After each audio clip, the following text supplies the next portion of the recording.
Hello everyone, this is the Book Corner. Welcome back to my channel.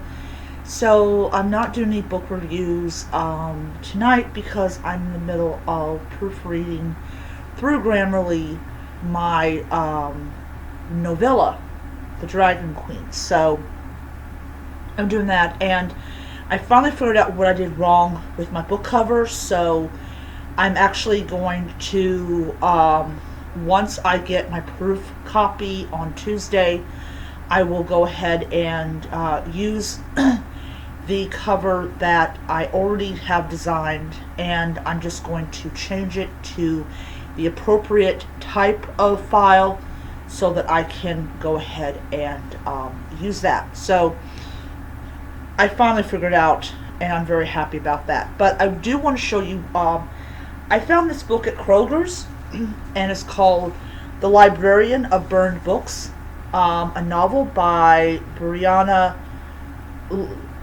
Labuskes. If I have butchered this poor woman's name, I am truly sorry. And it's about three women in three different periods of time.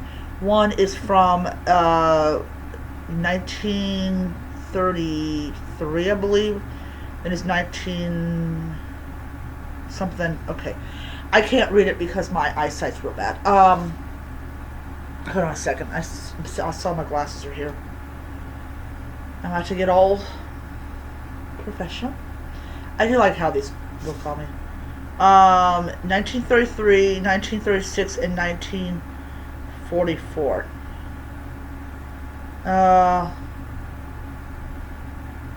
Yeah.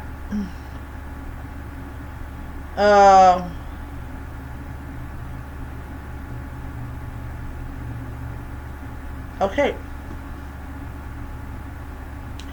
So yeah, so it's about these three women, and I love the cover, and it just it just feels very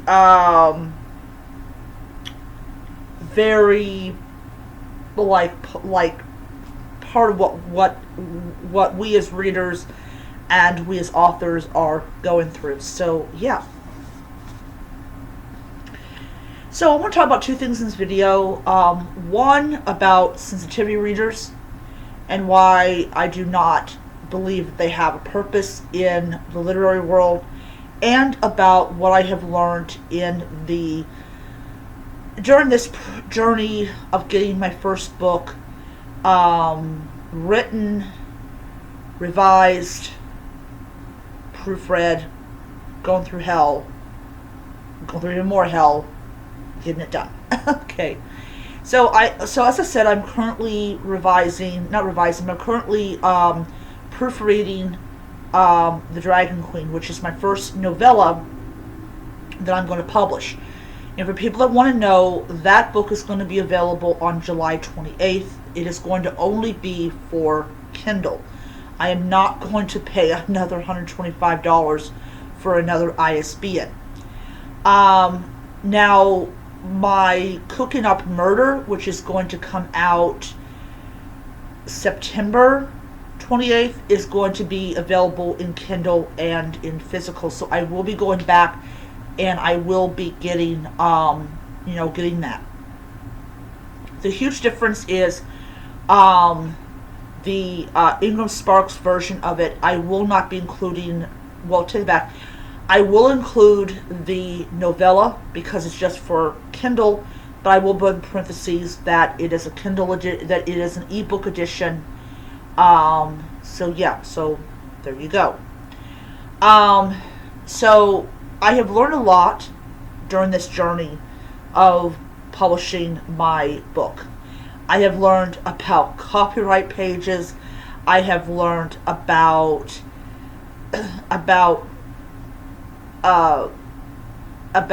pricing, and as far as pricing is concerned, I don't think I'm going to get like it down on Ingram Sparks. I am not going to get it down flat or pat.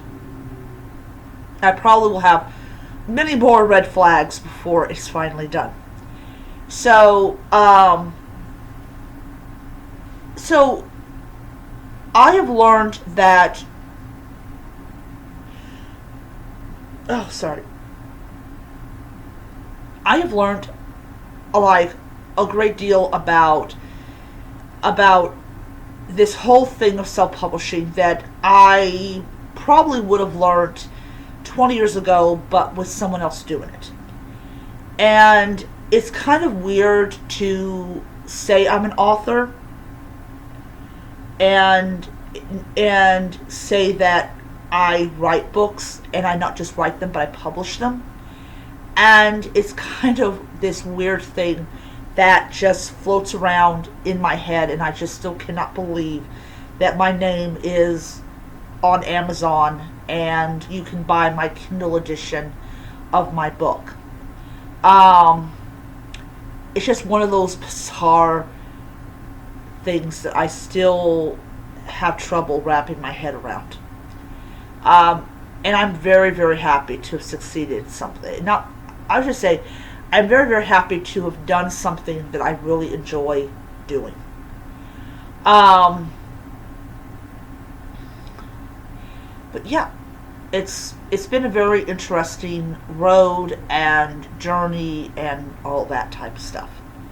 So, uh, the second part of it, the sensitivity readers, and why I will never use one. So, I was on this website called Fire, and they are a advocacy group that promotes free expression, free thought, free thinking, and most importantly, the right to read a book that's not been censored, sanitized, all this type of stuff. So, when we talk about censorship, which is just as bad as as book bans are, and I've mentioned this before. I had heard of sensitivity readers for a while, and they're always pushed when an author is not getting or did not get it right. They push it and push it and push it on people. They go and they make people believe that sensitivity readers are here to help you be a better author. They are not here to help you be a better author. They're here to censor your work, to take the teeth out of experiences that they're uncomfortable with, or that they believe the publishing house will be uncomfortable with. So, in my book, Cooking Up Murder, Josephine Jackson, that is the name of my protagonist, she does not act like your atypical person of color. And the reason that I wrote her the way, or the reason I'm writing her the way that I'm writing her, is I really believe that there is more to people of color than what you see on television or what you see in the projects. Every group, every demographic group is not going to always be the same. That's just a fact of life. We have individuality, we have all this. So she's a chef that has a toy poodle named Lurch, because she was a big fan of the Addams Family.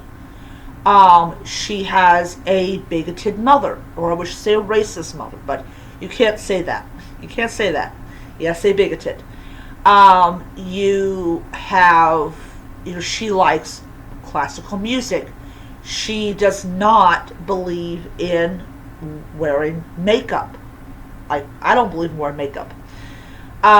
She is not your typical person of color. And as I said, I did it on purpose. I did it to where, hey, look, people of color are not always the same. They're not going to act like other people all the time. They have their own personality and their own quirks and their own whatever. Just like I do, just like my brother does, just like the people down the road does. They have their different own quirks and own personalities.